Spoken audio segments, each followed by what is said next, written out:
بسم الله الرحمن الرحيم الحمد لله رب العالمين وبه نستعين على أمور الدنيا والدين وصلى الله على سيدنا ونبينا محمد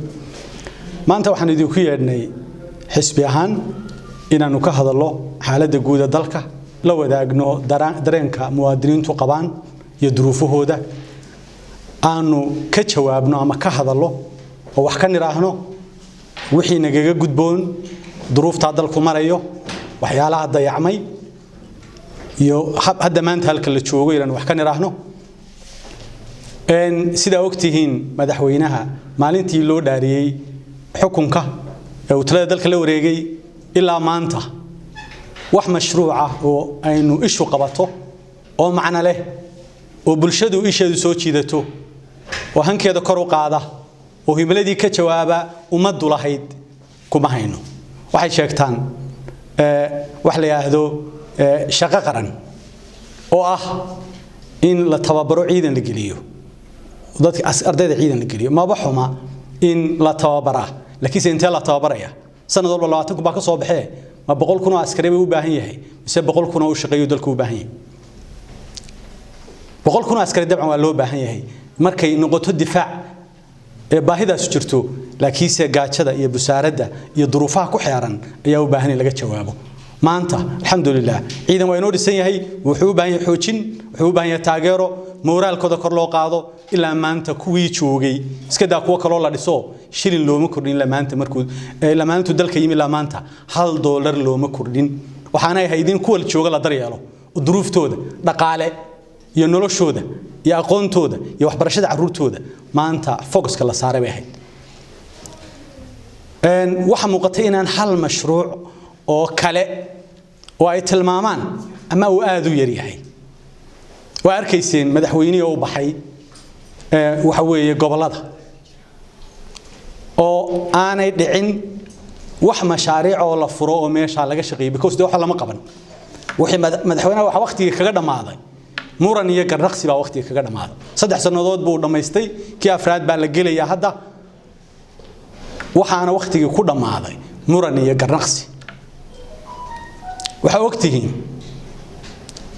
duruufaha dhaqaalaha iyo busaaradda dalka ku habsatay halku marayo dalku dhaqaalahan halku marayo iyadoo dhaqaalahan aynu halka marayno oo duruuftii dhaqaale dalku halka marayso ayaa madaxweynuhu haddana wuxuu bilaabay inuu joojiyo taayirkii wareegayay oo shirkadii qaarkood joojiyo oo ay ogtiin shirkadii shidaalka keeni jiray qaylada ka baxaysa iyo in la keenay shirkad sumcad dunida xun ku leh shirkad aad sumcad xun dunida ugu leh oo la travel guru way dunidu ka qaylisay oo meelo badan lagu xukumay inay sun ku aaseen meelo badan warbixinta caalamiga ku daawateen iyadoo lagu dacweeyay dhibaatada geysteen ma taasaynu u baahnayd mise inaynu kuweena horumarinaynu u baahnay waxa aad u la yaab badan in ganacsatada la curyaamiyo shirkado ku aan baxay dhibaato oo dalalkii kalaba ka qeynay dunida ka qeynayso la soo download gareeyo la keeno oo halka loo soo raro la keeno oo kontraagi la galo oo lagu siiyo waxay qaban karayeen shirkadaheenu waxa taa dheer hadii la yiraahdo shidaal baa inoo jabay ma aragtay wali shidaal jabay hadii wax isbedel hadii umada loo muujiyo waxay noqon lahayd in la yiraahdo wax baa soo kordhay marka shirkadii muwaadiniinta la kicin ma taas oo kaliya maya waa arkayseen shirkadii diyaaradaha Fly Dubai iyo Al Arabiya oo la joojiyay oo markii horena sifa maamul lagu joojiyay markii ay u tageen waxa weeye waayeelkii iyo dadkii hoggaanka ummaddu u tageen kala hadleen madaxweynahana waa arkayseen in la maran habaabiyay oo laga dhigay arrin aan khusaynba oo golaha wasiirada la geeyo le golaha wasiirada la geenaya golaha wasiirada shaqaysa waa la yaqaan golaha wasiirada wuxuu ka hadlaa wuxuu ansixiyaa xeerarka wuxuu ansixiyaa budgetka wuxuu ansixiyaa waxyaalaha qaranku leeyahay ee guud ee loo gudbinayo golayaasha laakiin arrimaha maamul madaxweynuhu haduu isaga loo doortay dalka arrimaha maamul hadduu ku wareejiyo oo yiraahdo golahan keenaya waxay u muuqataa inuu indhaha ka ridayo oo damcay inuu diido oo damcay inuu isaga dhigo odayaashii dadkii u yimi dadkii kala hadlayay inuu isaga dhigo waxa ay andraweyna iyadoo garoonkii diyaarada maalintuu la wareegay Camira ee diyaaradu isdhaafayeen ee cashuurta malaayiinka ay ka soo galeysay inuu maanta waaqla yahay hal diyaarad oo isaga loo tiirinayo inuu daayay hal diyaarad iyo laba diyaaradood kale ku yimaada sifaan joogta ahayn oo iyaga laftoodu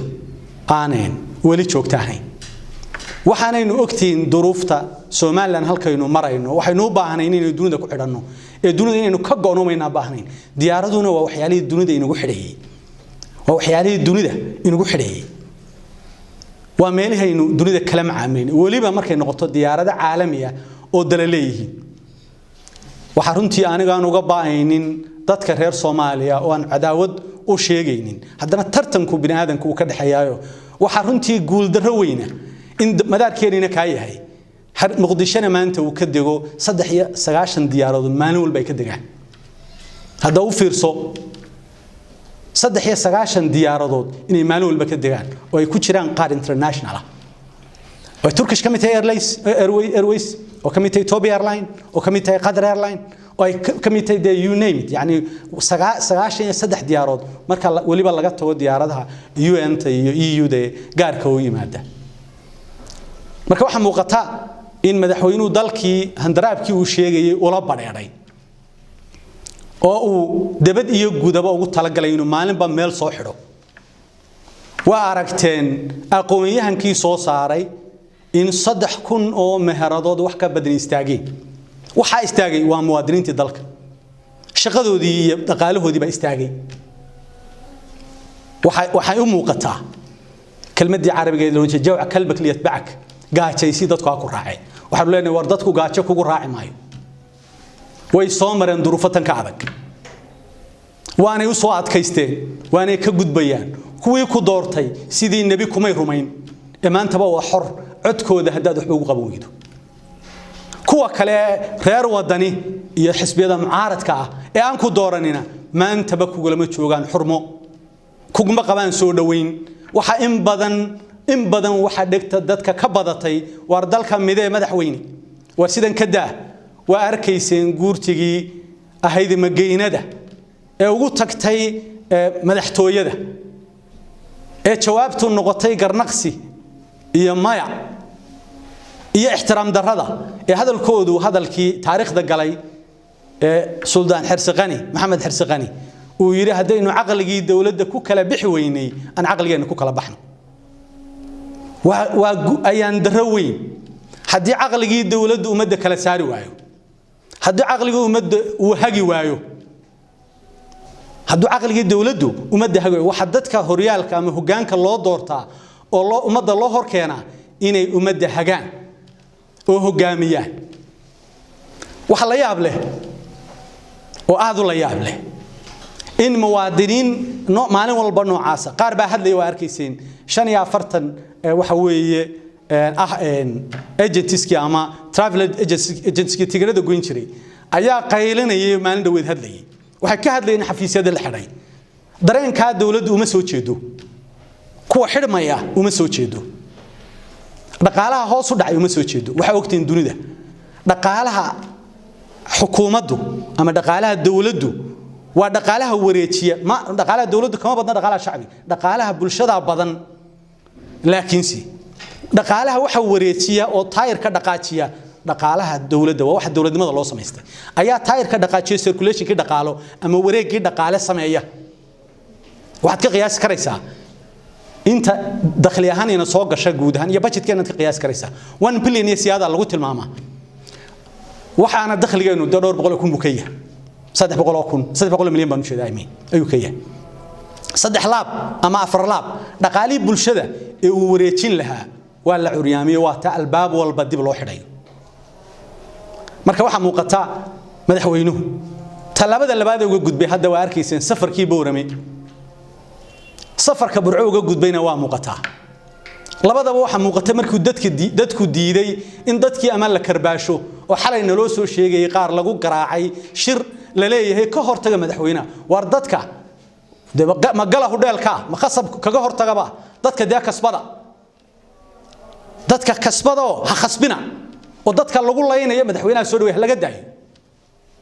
kuwii boorama ugu tagayna waa arkaysay kuwa burcana maanta waxa muuqata inay qayb iyo xukun tahayo qolada booramana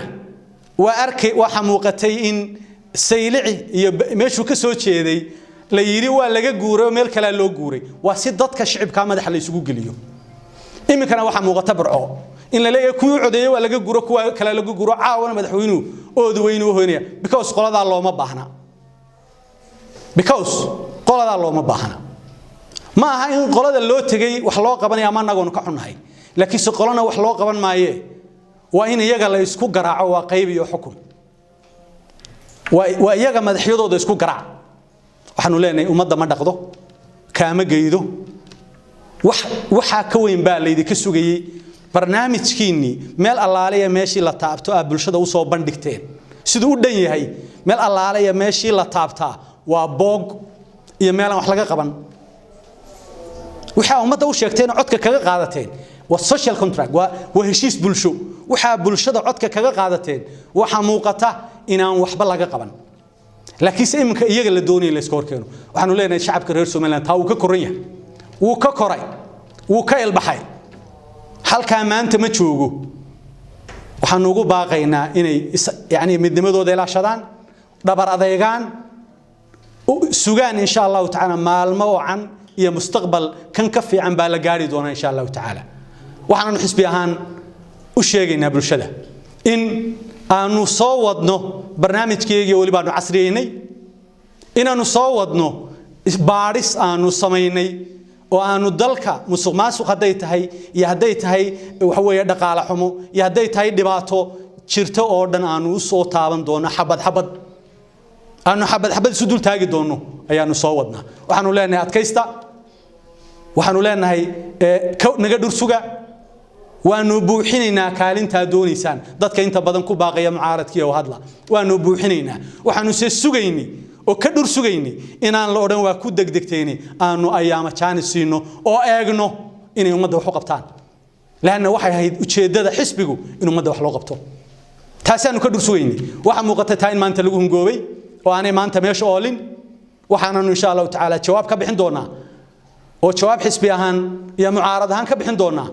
kaalin walba ta ku haboon baanu ka bixin doonaa insha Allah ta'ala waxaanu buuxin doonaa kaalmaha ay baneeyeen oo isu taagi doonaa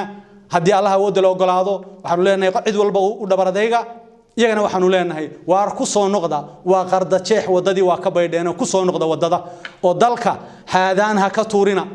sheekada loo sawirayay iyo farmaajo inuu sayna baynu sayna war cid inagu soo duushay ma jirtay dalkii idinka baabiinaya sida ka daayaanu leenahay war dalka sida laga daayo muwaadiniintuna hadaa ka dayn weydaan way isu taagi doonaan duruufatanka adagna way soo mareen aad iyo aad baa u mahadsantii